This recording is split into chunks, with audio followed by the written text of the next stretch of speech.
last three accomplishments? What are they? You know what I mean? Like, what was the last three things that you accomplished that made you feel good? Have you stopped for a moment to even consider that? We just left a pandemic and we're all still here. That's one thing, right? Like, so I did something right. I'm still here. Another thing is that in the midst of a crazy world where we're reading about how many people don't even have access to broadband, and that wasn't even something that was known until the pandemic, like we're all on a mobile device of some sort, like, right? That's another clapping moment of applause that I'm still here. And then the last thing is like my internal desire, your internal motivation to be here tonight. You could have just been like, forget this, man, I'm gonna have dinner. I'm gonna go watch some TV. I'm gonna go do something, whatever. But you decided to show up and to be active. So take some time. I challenge you to take some time this week and start making a list of your own accomplishments, things that make you proud. Because then when your moments of difficulty come and you don't feel like you're advocating the best for yourself, you can go back and say, but I did do this. The reason it's so hard for us to write resumes is because we just do jobs. We don't keep a track of the things that we've accomplished in those positions. So as we're thinking about our voice, I want you to know that never let your voice be mute. If you don't use your voice, people don't know where you are. People don't know what to expect of you. Let me see if I have, I think I got share. Here we go. We're on a mission. Sometimes I have to remind people to give me access to do it. Hold on, let me not get too excited and then I can't even pull up the image I want to show you. Then I'll be all sad. Okay, so let's always consider what? I don't think it's gonna work, guys. Hold on. Somebody keep the faith and send it to me.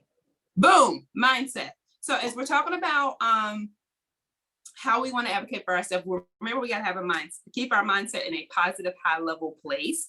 The reason this is important is these three aspects right here: your environment and exposure, your ears and your eyes, your conversation and your entertainment, your conversations and entertainment. Why does this make sense, Diana? How does this have to do with self-advocacy in the workplace? Because our environments and what we're exposed to will tell us what we want next. If we're always in environments that are negative, that are Debbie Downers, that this place sucks, this industry will never be nothing, I will never get further than that. If I'm exposed to people who always hate their careers and no one who loves their careers and no one who's excelling, then that's the mindset that I take on. So as you're thinking about advocating for yourself, ensure that you're in the right environments and you have the right exposure to uplift you to that next level that you're aiming for. With your ears and your eyes, what we choose to hear and what we choose to see also affects our mindset. You cannot sit around and this is one thing I want you guys to write down really quick. Whoever controls your ear controls your path. Whoever controls your ear controls your path. What does that mean? This person is guiding you instead of you guiding yourself, because you're taking what they're saying as golden instead of being a free thinker and making your own decisions. Our conversations and entertainment is another big piece. Who are we having conversations with, and what are those conversations? And what are we entertaining? Today, I got a call from someone that I did really once in my life consider a very good friend. But when the conversation commenced and they begin to share their reasoning for wanting to speak to me today, I immediately noticed that the person was only calling to tell me that they had one-upped me. I don't want to hear about a one-up because I'm in competition with myself. I don't compete with other people. So I quickly had to tell that person, congratulations, and get off the phone, because that conversation would have affected my mindset if I would have dwelt in it. Does that make sense? Everybody still with me? So those are the three areas I want you to keep in mind as you're advocating for yourself, whether it's with a friend, whether it's with a coworker, all of those things play a part in our mindset. So when we're thinking about going higher and we're advocating in the workplace, there's three areas to keep in mind. One is your salary range. When we're talking about a salary range, I don't want you to advocate just because Susie says she got $15 and I'm at $13.75. Scratch it. When we say salary range, I want each and every one of you to think about what you need to live the life that you desire. Facts. You hear me? The life that you desire. Don't go in here because I saw this posted on LinkedIn, because so-and-so told me that you had a job. Now, there is a point in your life where you got to do what you don't want to do until you can do what you want to do. live it, done it, been there, got the t-shirt. But there also becomes a point where you can say, you know what? I've been in this industry long enough. I know I want a house. I want 2 bedrooms. I want a 1-car garage. I want to be debt free. I need a $50,000 a year job. And I live in RTP where there's clearly enough of those opportunities. I just got to be positioned.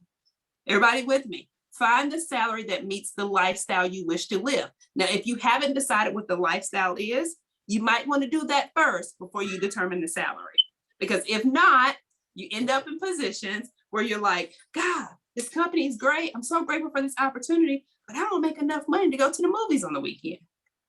Because all my money goes to my bills. It wasn't enough after taxes, after benefits. Does that make sense? Everybody still with me? So take a moment while you got pens and papers and jot down what you want that number to be. What does that number look like to meet your lifestyle? And does your lifestyle have to have living? It has to have food. It has to have whatever your bills are. If you need a car, let's talk about cars. Transportation is huge, especially in this area. When we say a car, what kind of car? Is it a new or is it a used? If it's a used, what year does it need to be? No later than what, right? How many miles does it need to have? Does it need to be a car under $10,000, under $20,000? If we're saying new, what price range? Are we spending no more than $25,000? Are we buying it or are we leasing it? All of these things need to be taken into consideration as we're looking at that big number for that salary. I do not want you to waste your time in a job that you're going to end up hating and it don't pay you what you need. We don't want that life no more. Can we say good riddance to the past? Let's move forward to the future. The second thing is the title. We live in a community where people are stuck on their titles. Listen, I feel like we live in a space where people say, hey, how are you? What's your name? And the next question never fails is, what do you do for a living? And if your response is not what they want to hear, they automatically cut you off and dismiss you as being humane. So think about, what title do you want? Do you want a title so people can call you the in crowd? Or do you want a title that's glorifying to you, meaning that you're carrying out your passions, you're pursuing your purpose? Think about that. Name some titles that are interesting to you and tell me why. You don't have to tell me the industry, but something that stands out to you and why.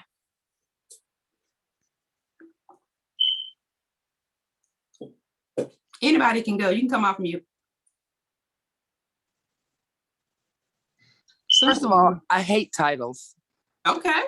I really hate titles. I mean, I was a configuration management analyst, which doesn't mean shit to anybody really. And so now I'm, I guess, a server bartender. And in that industry, by the way, when you talk about being happy in your job, so now that I'm older, I just laugh all the time at my job. But there are so many young people that are so jaded and they're just like, everybody I hear all day long, I fucking hate people. I hear that all day long because they deal with customers and so forth. And so I was reading an article because everybody's down on the service industry. They're like, oh, people just want to sit at home and collect unemployment. But a lot of them are on really low wages. I'm talking about back of the house. Front of the house does better, of course. And honestly, I'm still in the industry because of the money, because I make good money and now I actually get benefits, which is unusual in that industry. Mm-hmm. But I work at Washington Duke Inn, so I do make benefits now.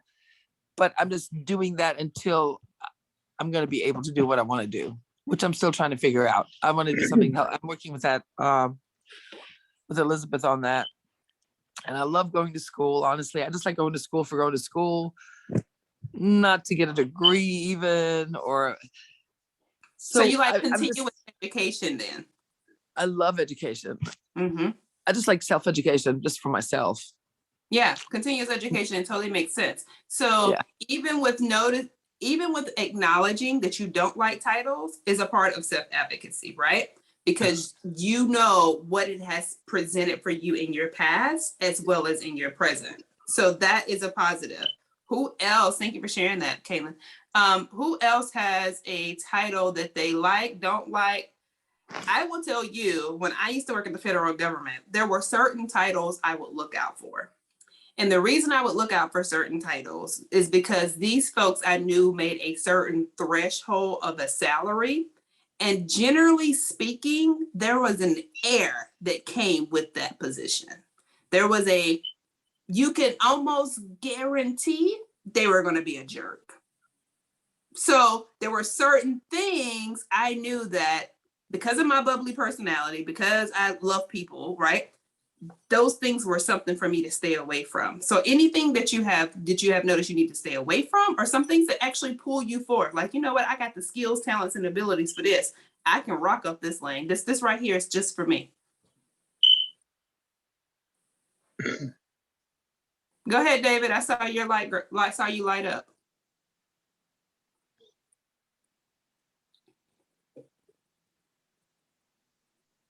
Were you going to say something, or no? It was just on my end. No. Okay. Real quick. One of my colleagues said some years ago, and when he said it, it really made so much sense to me.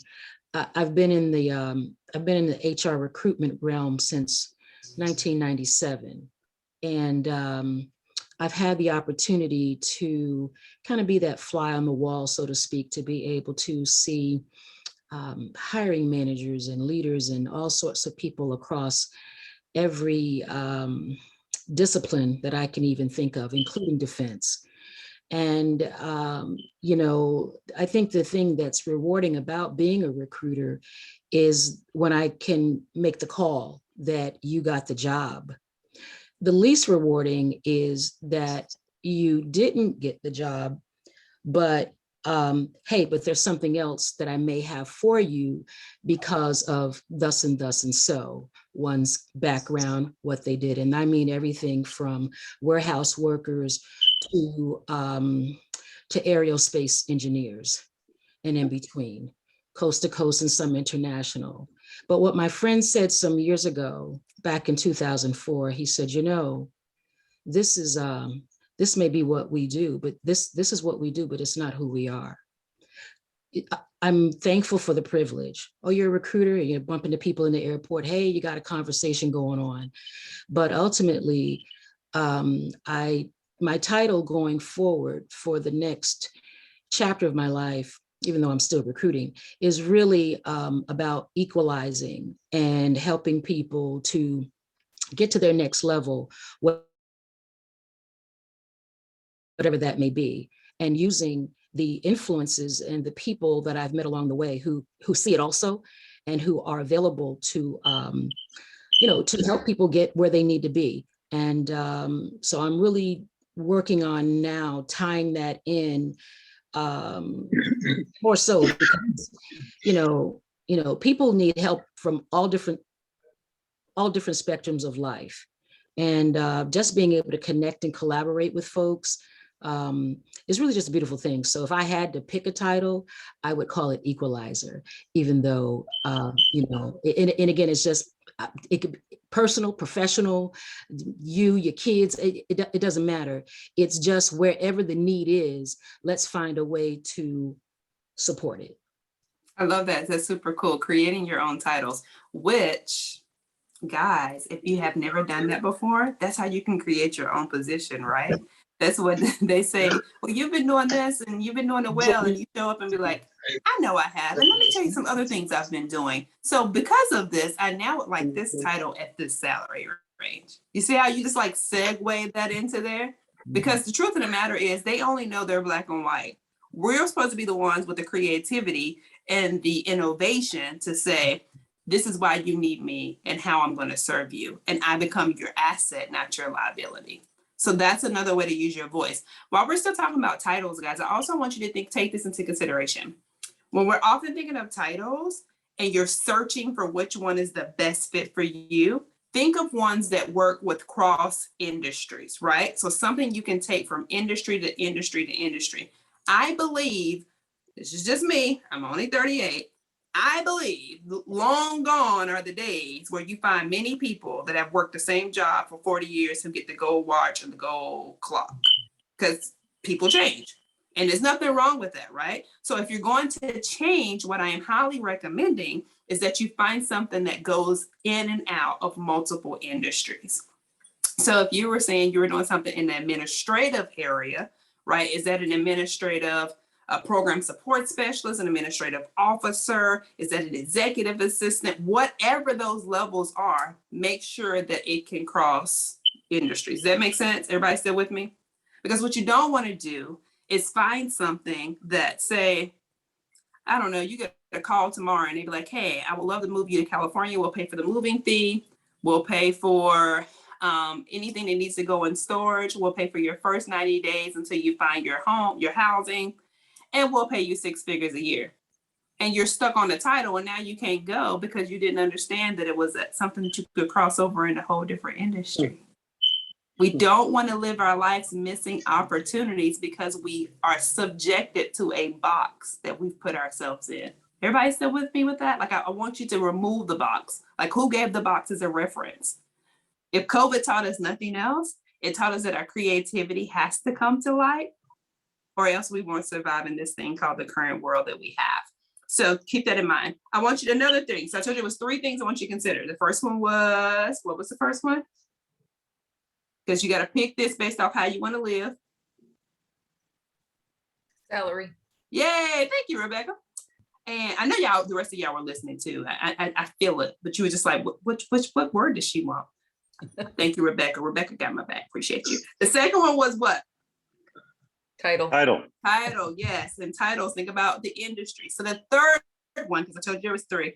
I'm not an old school Baptist pastor, but I like the way that they always give you 3. So I just kind of do it too. So here's the third one. The third one is responsibilities. Think about what your lifestyle is and how much responsibility you want to have for what we call our 9 to 5, right? You want the title, you want the salary, but what responsibility are you willing to take on? As for me, there is a certain hour in the evening that the phones go off for me because I need my personal time. Like that matters to me. My self-care is super, how do you say, super importante. I think I said that right. It's very important. Is what I was trying to say in Spanish, but clearly I just passed the class and didn't learn how to pronounce it appropriately. Don't tell my instructor.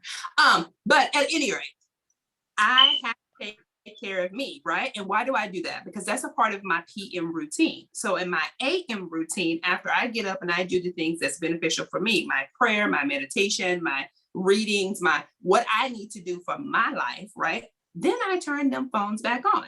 The reason that works for me and my responsibilities is because I know how often those things go off.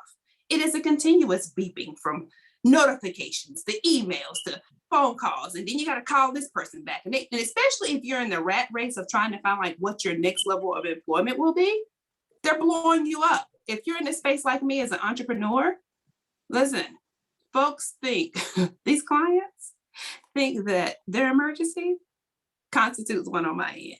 And that is not my situation, right? So think about what responsibilities you're willing to take on, what works in your life. We recently did a hiring for one of the clients I was doing some work for. And they hired for a senior case manager. So when you hear senior case manager, generally speaking, as is written in the position description, you know, there's a salary position. So this is your set money. However, versus hourly. However, there will be, you know, things that you need to come in early for, things that you need to stay late for. Well, the person we hired gave us the note to believe that she understood that. However, 2 weeks in, she became the person that started saying, I have little children I need to go get. I got to make sure they're picked up from daycare. My husband has to work second shift, so he's not able to get off. And so we had to call her in and have this conversation, her direct line supervisor, about the responsibilities that go with a senior case manager was not just the salary. These are requirements that come along with it. So I want you guys to think about that. As we're talking about these salaries, we're talking about these titles. What does your life really set up for? If your life not set up for the extra, be honest with yourself. Do some true reflection, because what you don't want to do is burn bridges. There are people that I cannot stand for various reasons. However, I don't burn a bridge because I don't know when I need to cross it again. Is everybody still with me? So be honest with yourself, what you can do and what you can't do, and what's a good fit for where you are. If you have children, if it's too far away, I've watched people throughout the years take jobs because the salary was great, but they drive an hour and a half each way. That's great when it's COVID-19, when there's nobody on the road. But when we're back to everybody in a 4-lane highway, and God forbid it rains on 40, you don't want that. So really think it through, right? All right. So when we talk about all of these things that we're creating, self-advocacy, I want you guys to take time to visualize what your summary is going to be. And this is at your time of presentation. So say you got the job, now you're advocating to go to a higher level, a higher salary, different title. We're ready to move on, right? We're in the door. We've been proving ourselves, like Sarah was talking about earlier. Now we're ready to go to this next level, right? See, I've been paying attention, Sarah. I want you to visualize what your summary is going to be. So earlier when I said make a note of those things, your accomplishments, they're going to help you to paint your story. Remember, these folks really don't always know because they're involved in whatever their role is with the company. So I want you to think about this. It's a blank canvas. You have all your colors and all the brushes you need. Paint the picture on the canvas. Leave no room for any questioning. Leave no room for any errors. Listen, don't even leave white space.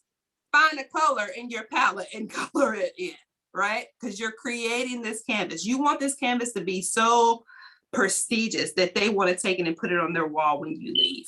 Because you're talking about you. If you can't brag about yourself in a moment that matters, who else can brag about you? Right? Like I can speak well of you once I get to know you, but I can't tell your story like you can tell your story because you hold the pen. It's your narrative.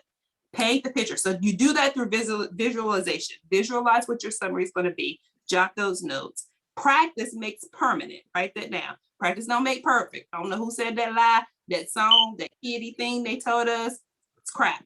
Practice makes permanent because if you practice the wrong thing, your content is still going to be wrong. Practice what you're going to give in your presentation. Another thing when you go in there, guys, and remember that your attitude is your altitude. Your attitude determines your altitude, how high you will go. It's very easy when we see that people are not reading our energy the way that we think that they should be receiving it to immediately become cocky or irritated. It's human nature, right? Like I've been here for 6 months, proving myself to you, and now you nasty. So now you got the neck rolling, you got the lips poking out. You kind of want to use some words unprofessional called cuss words in the moments of a professional moment. You just go left. But remember, your attitude is one's altitude. We've all experienced this in our personal lives outside of work. Think about a time that you were at a cash register checking out somewhere in a retail location and they ring up something and it's just not the right place, right price. They rung it up and said $69.99, but it was in the clearance section for $19.99, right? So you can be argumentative with this person or you can be cool, calm, and collected and say, I actually picked it up in the clearance section for $19.99. Is there a way that it can be adjusted if someone goes back there to check? Or is there a manager to help? More than likely, you get more bees with honey. But if you just want to be the bull in the china shop, you're going to screw up the whole moment and nobody benefits, right? So think of that. When you're going in here to present, even though they may not be feeling you, you can tell they're watching their clock, they're checking their phone, find a way to regain the room and regain their attention with your attitude. Everybody got me? Remember, your attitude determines your altitude. And the third thing is when you use your voice to speak. Don't go in there timid. You don't have what you don't ask for. You don't have what you don't ask for, whether that's a salary, whether that's a change of hours, whether that's a shift in responsibilities. You have to make your wants and desires known. I just experienced this the other day with someone. This might sound very minute, but it totally relates. There was something I wanted from the landscapers that come out to the neighborhood. And I don't know about you guys, but I just learned about fungus that grows in mulch. Never knew it. And I'm from China Grove. Like I'm a country girl, even though I live in the city called Durham.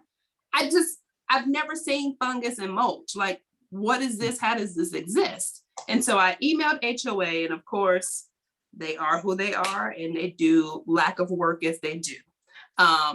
Clearly, I'm not pleased with my HOA, but we're gonna make it work. So I ended up just reaching out to the landscaper who's on contract, right? The what do you call it? Accounts manager. And I said, hey, here's some picture of some fungus in my backyard mulch. I want to know if you're gonna fix this, right? I said, pictures. It's a real thing, David. It's disgusting. Like, I would show you pictures, but y'all probably would gross out. I probably should show it just to prove it. Y'all want to see a picture? Folks are like, bring it on, bring it on, bring it on. Let me see if I saved it. It's disgusting. It's nobody should have to live like this.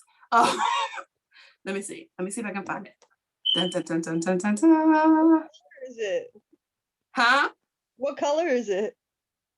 Oh, it's like a yellow that turns into brown. Oh, It's disgusting. Like, literally the worst thing I've ever seen in my entire life. Now, what if that start flying around and you started breathing those spores and stuff off of it? See what kind Yeah. of, my question would have been, hey, I don't know what this is or what it causes. Or HOA probably would have not liked me, but still, I get what you're saying. Yeah. It's been out there nobody and should have, seeing it. you shouldn't have to have it. I mean, we pay a fee every month. Yeah. Okay, I'm gonna, Yeah, pay homeowners association fees. Oh God, no, you shouldn't even have no quirks about nothing. I'm finding the picture for you guys right now, because you have to see this at this point, because I sent it to my brother yesterday and he was like, sis. I was like, trying to tell you the life I'm living up here with this HOA and nobody wants to listen to me. And this is real.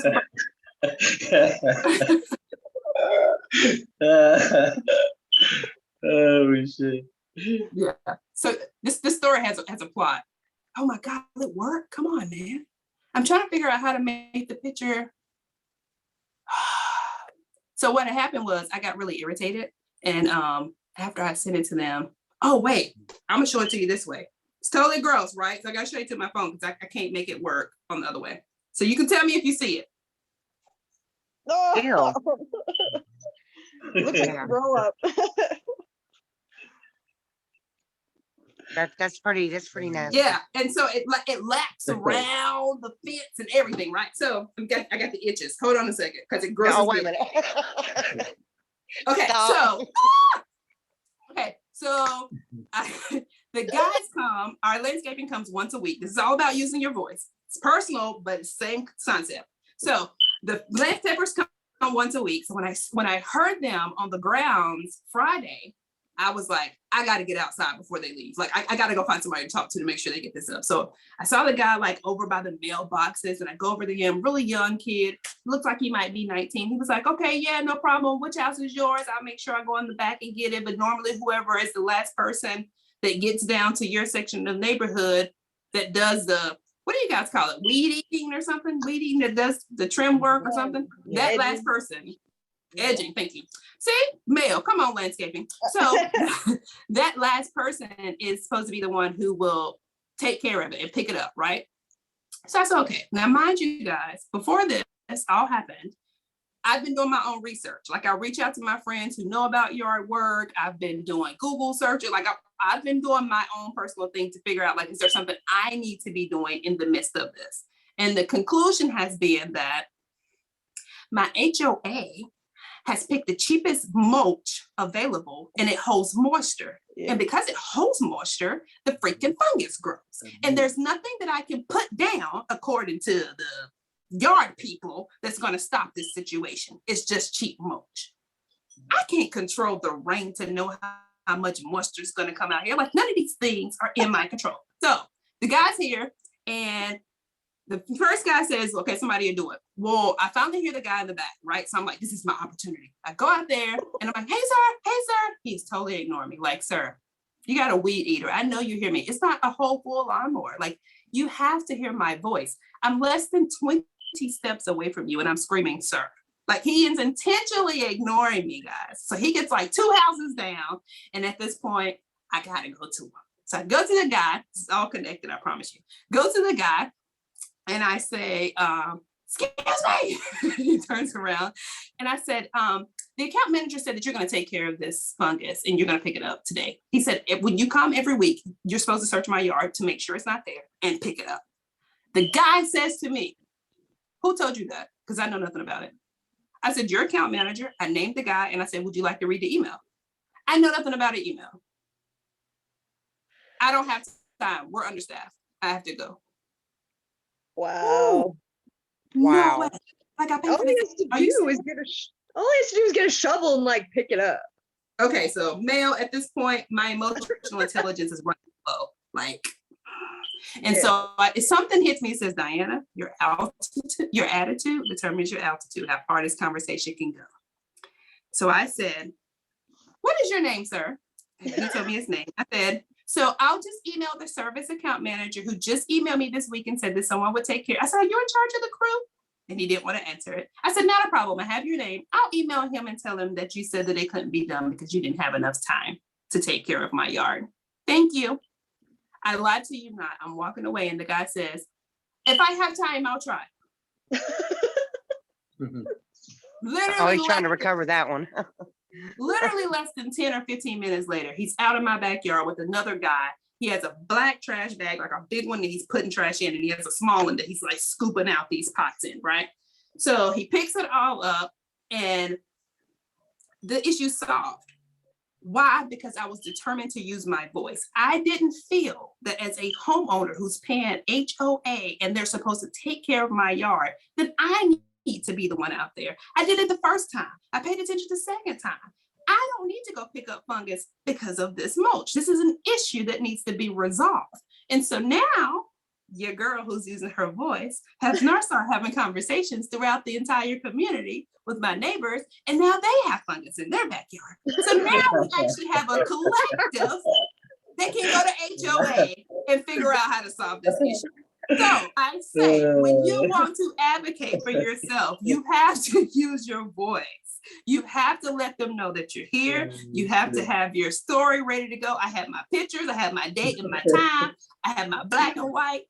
Have your proof. And if you find a way, because my little brother who was like, I've never seen this, who works in construction, is looking for a remedy for this. So if you know one, please don't hesitate to let me know. I've had friends be like, go put some Clorox out there. And I'm like, what? Like, go to Ace Hardware and just buy some stuff and spray it and break it. Again, I don't think I need to do all that. I pay HOA. But if you find something that's simple for me to do, please let us know, because she's trying over here with the fungus. So I will leave you guys with this one quote, and then we're going to open it up for any questions, comments, concerns, or ideas. And this is something that you can screenshot, you can put on your phone. But remember this: reactions to challenges determine the solutions. It's a quote by me that I stand by. Reactions to challenges determine the solutions. So remember, you're using your voice. Nothing was wrong with that. You're advocating for yourself. That's great because you're the only one that can tell your story. But how you react will determine what the next step will be. So I thank you so much for your time. I'm going to open it up for questions, comments, and concerns. And I hope that you got something out of our session today, other than fungus. Are you going Thanks to so much, teach? Diana. Oh. Go ahead. Uh-oh. Who said what?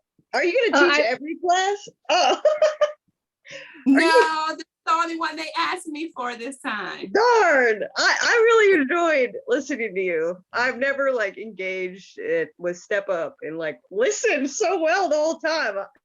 I really enjoyed you. Well, thank you. You should let them know. Maybe they'll ask me to come back more. Yeah, I will.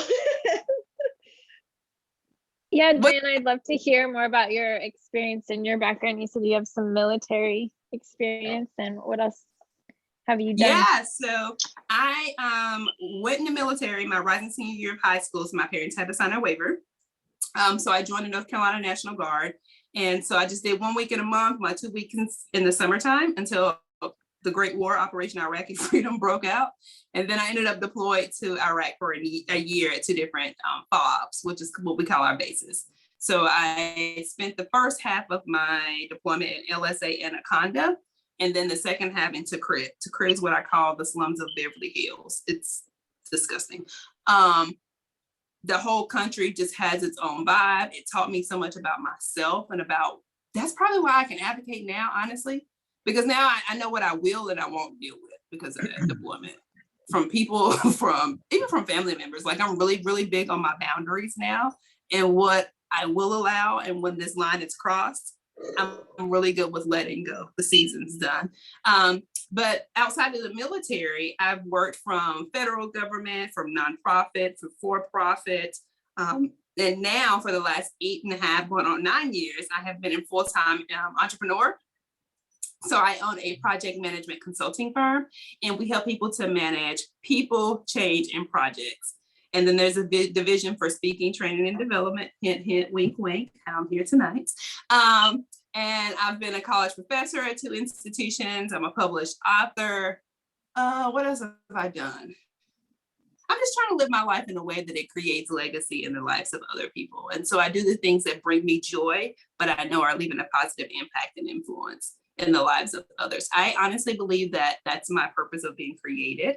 And if I don't do that, I'm not fulfilling that. Like no one should ever leave my presence and be the same way as when they came. It's a very cool story. It's nice to meet you. Thanks for being with us. You're welcome. Thanks, Lindsay, for asking. Nobody even cares about my background. People are just like, hey, girl. So thanks for asking. Again, thank you for your service and thank you for being you. That really was a good story there. I like hearing success stories. Dear, you're a female that has a success story, and I really like that. That's Thanks, wonderful. Angela. And many more successes to you in years to come. Thank you. I appreciate that. Diana, I have a question about what you recommend doing if you are going to go into the situation, advocate for yourself, ask for a raise, and they say no. Do you have to pre-prepare yourself to walk away? You do. So Yeah. Absolutely, Rebecca. So no can be 2 things. No can be not right now, right? Like the timing's just not good. The industry's just not like right now, like with construction, for an example, like lumber, the price of lumber is retarded. So much Yep. so that people are selling their houses and now they can't even afford to get another house. So now they got to find an apartment, and the prices of apartments are ridiculous. Like, I don't know who approved somebody to pay $1,600 a month for an apartment. Like, it's not a mortgage. You don't get any benefit. So like the timing, so they could say no because I've done all this prep and it's just the timing. So not right now. The other way I see no is next opportunity. This place has no more opportunity for me. I need to seek out what else is willing to cultivate and embrace the asset that I am. So yes, there is a bracing for it, but you have to choose which mindset you're going to choose to follow. Is the mindset of not right now, but I do know that, you know what, these guys do make an effort to see their people. They do recognition. They do come back and ask, how can they help? They do annual performance evaluations, and they do seek to like invest in me with professional development and those kind of things? Or is it next opportunity? Because every time I ask for something, you say no. You never got no money. You never got no snacks in the break room. You don't never want to have a once a month birthday party. We can't even get a certificate of attendance anymore. You know what I mean? Like, so which pathway am I going to pursue in my thought? Because if it's next opportunity, find your next road, Rebecca, and save yourself of that anxiety, that stress that can lead to depression. And it's not worth it. Your wellness is way more important than that. Good Absolutely. advice. Well, I like the idea that, well, I guess the fear of getting the no is what prevents people from asking in the first place. When not asking in the first place, it guarantees the no. So it's just an interesting dynamic of just getting through that fear of, so 100% chance of not getting a raise when you don't ask for it. Absolutely. We don't get what we don't ask for. That's even like if you go to a dealership for a car. We talked about transportation earlier. People assume I got to take the prices listed here. You didn't pay that for this car, sir. Let's have some negotiation, right? I had someone tell me years ago, everything is negotiable, and I don't let that leave me, right? So even if you're going into an opportunity, and back to Rebecca's point, you go in and it's like, I really want this job, but this salary range is really not working for me. And you really know you need 15,000 more.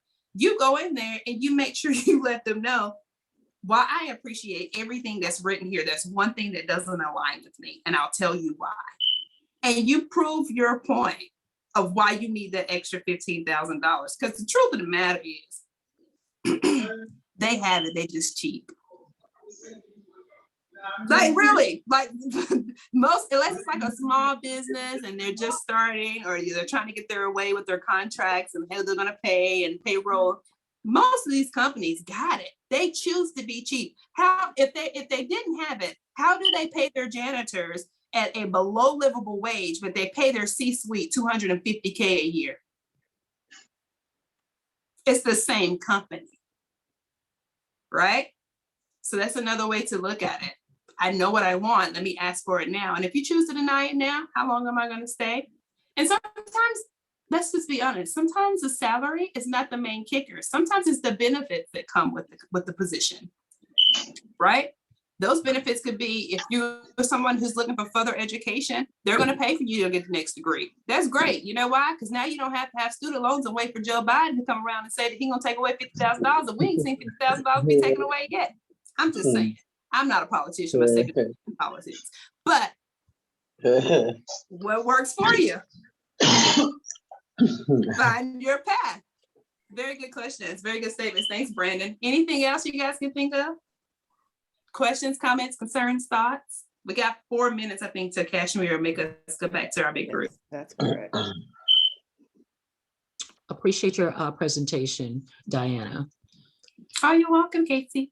You've had some very good things that I certainly can say is true to in experience and what you see out there. And so it is very important that you do represent yourself, because you'll be forgotten and moved, and people just roll over you, and you've done a fantastic job. And so it's really, really important that you get what you need. You get what you want, and you get what you need on the front end. Absolutely. And find a connecting piece with that too, guys. Relationships are key. Networking is great, but relationships is really where it's at. So find something that can be your connecting piece and hold on to it. If the person, for an example, says something about their kids going to summer camp, when you write your letter of thank you for the interview, whether that's an email or a physical letter, write in there, and I hope your kid has a great summer camp, right? That's saying that I actually heard you. I was listening to you. Let's find a way to connect. I'm not saying be a brown noser. That's not my thing, not at all. But I am saying find a way that's a legitimate, authentic way to connect and stay in that vein. For an example, there was someone that I had to meet with, this is many years ago, and I really wanted this to close this out. Like I really wanted this to happen. And I noticed that the person had a candy dish on their desk that had peanut M&Ms. So I made sure that my team picked up a single pack from the Dollar Tree, don't go crazy, of peanut M&Ms. And when we sent our thank you back for your time, we included that. That stood out to that person. So something small. Don't go breaking the bank, don't go brown nosing, but enough to say, I heard you, I was attentive, and I'm willing to build some type of working relationship in a professional way that you can see that I'm a standout because my attention to detail. People love attention to detail because that means you help them with productivity. Thank you, Casey. You guys are amazing. We got 2 minutes. 2 minutes before she, let me just tell y'all this really quick. Usually, because I'm so on 10, this is like my everyday energy. I usually run out of time and we're already back in the group. So like for any kind of conference or speaking engagement. So I'm glad that we actually have 2 minutes. So if you want to use them, you can. If you want to reach me, just let Kashmir know. She has contact info. I'm proud of you guys, man. Way to rock it out. On a Tuesday that looks like it's gonna rain. I have one last question. I have 2 kids in college, and I, of course, give them the advice to find a job that will make them happy, right? I mean, every parent wants that. I mean, money is great, whatever. I mean, what would you tell your college-age kids entering the workplace in this day and age? Something that's going to bring you joy and something that's going to align with the lifestyle you desire to live. Right? Because if you don't, you just end up there. And you end up there, or if you don't get it initially, it's okay. Like, right? This is a journey of life. So make sure it brings you joy because you'll enjoy getting there. Your desire to get up in the morning and go there, but make sure they have the capacity to financially resource you for the lifestyle you desire. Because everybody knows that money's a stressor, right? Let them know that my phone died.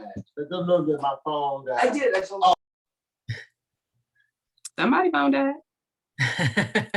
Money is a stressor. Yep, you're right. It is. And it brings on things that we really are not always equipped to handle.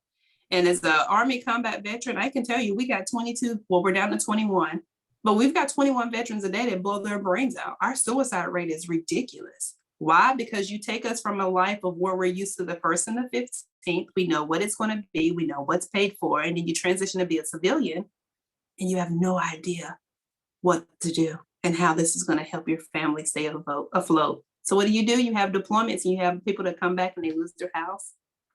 They can't afford childcare. They can't afford health care. Because why? Those full-time benefits are now removed, right? Because the resource, our world runs off what? Economics, the economy. So yes, find something that brings you joy, but also something that will financially and resourcefully give you the life of what you're aiming to live for. Very good. Somebody said something in the chat box. We got a chat. Woo, woo. Okay, let's see. You say from China? Yes, I am from China Grove, Rowan County. All the way. That's what I'm saying. I'm country. Why would I not? I don't know nothing about no fungus. And I know cows. I know deer. I know why. I don't know about this fungus.